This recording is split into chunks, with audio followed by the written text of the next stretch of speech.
Fala galera, beleza? E aí, vamos fechar essa sequência sobre projeções cartográficas? O que é que você acha? Olha só, a aula de hoje é sobre projeção plana, beleza?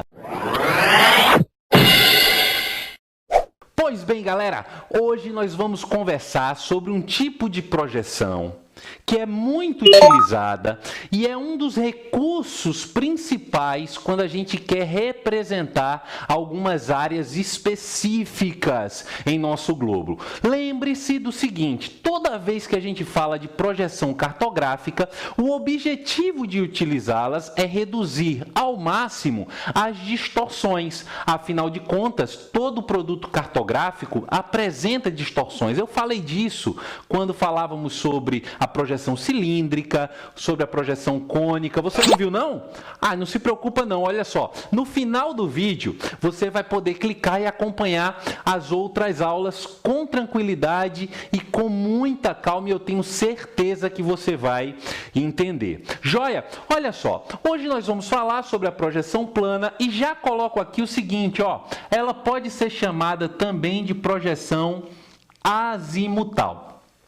Azimutal, essa palavra vem de azimute. De maneira muito simples, muito geral, azimute seria um ponto específico no espaço. No nosso caso aqui, que estamos tratando de projeções, seria o ponto específico de tangência. E é até bom lembrar algumas coisas para vocês. Quando você viu na aula de projeção cilíndrica e cônica, e se não viu, vai ver, você vai perceber o seguinte, que na projeção cilíndrica, o ponto de melhor representação, ou a área de melhor representação, é ao longo da linha do Equador. Por quê? Porque é ali a zona de tangência, onde o papel, onde o plano, ele toca o globo. Já na projeção cilíndrica, a área de tangência são as latitudes médias, tá? Por volta ali da latitude 45 graus, seja norte ou seja sul, e coincidem, obviamente, com as zonas que a gente chama de zonas temperadas, beleza? No caso da projeção plana, tem uma diferença.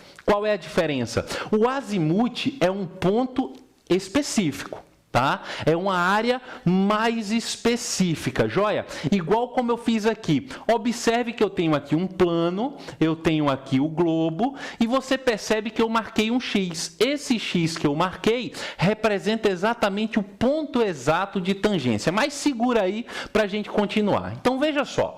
Essa projeção plana, ela tem algumas características, já vou começar por elas, tá? Representa um ponto central. Ela é sempre muito boa para representar um ponto central.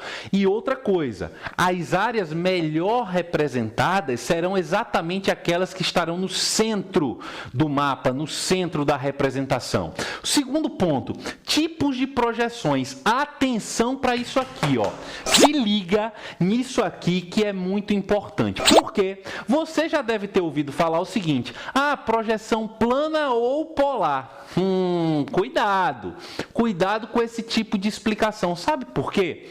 Porque a projeção plana, ela pode ser sim polar, quando o ponto de tangência é no polo. Ela pode ser também uma projeção plana equatorial, quando o ponto central que eu quero está na linha do Equador. Então, esse plano vai tangenciar exatamente a linha do Equador, vai tocar a linha do Equador, como se tivesse mais ou menos aqui o papel, ó, tocando aqui, ó, tangenciando a linha do Equador. Beleza? Tranquilão?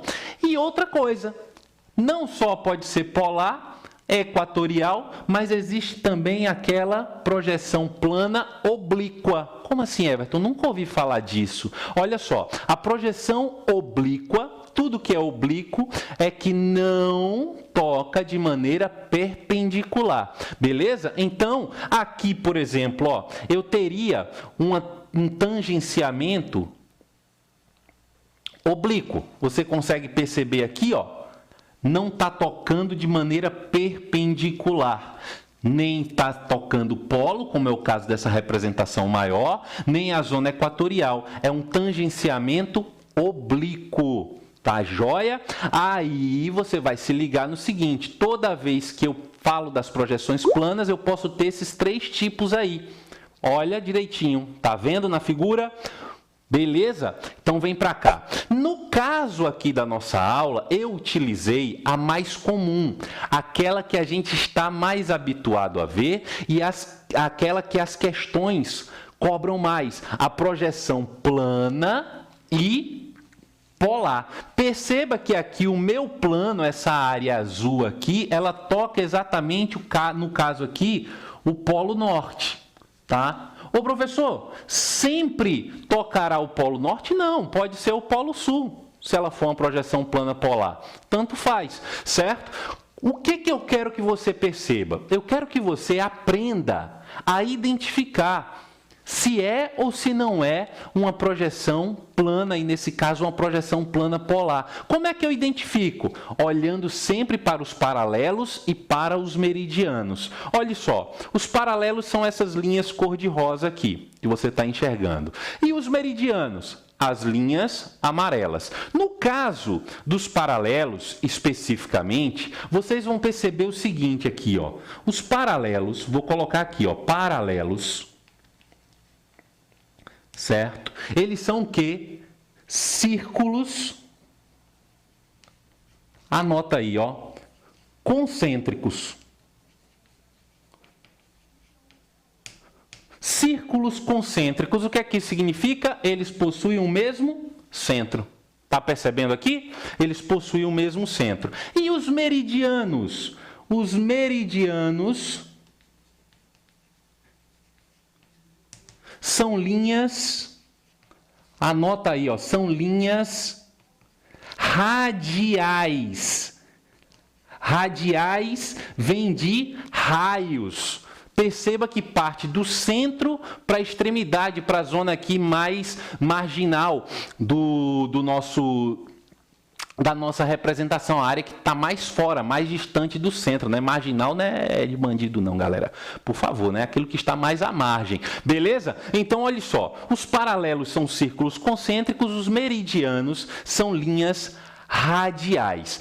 Quando você se depara com isso aqui, você já sabe, é uma projeção plana, e se tiver nessa condição aqui, você marca com segurança, porque é uma projeção plana e polar. Só para fechar a nossa aula, olha essa bandeira aí. Reconhece essa bandeira? Eu sei que você já reconheceu, é a bandeira da ONU, né? A bandeira da ONU tem um símbolo central. Esse símbolo central é um mapa. Esse mapa está elaborado em qual projeção? Vem para cá. Qual é a projeção? Projeção plana. E qual projeção plana? Polar. E por quê? Por que os caras escolheram isso? Os caras escolheram isso, sabe por quê? Porque a ONU foi criada exatamente no final da Segunda Guerra, no início da Guerra Fria.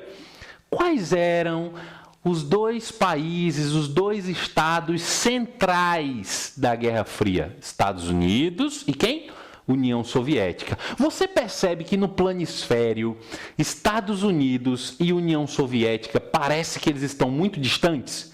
Mas o Alasca e a Sibéria, eles estão muito próximos, juntinhos, um ao outro, né? Na verdade, ali.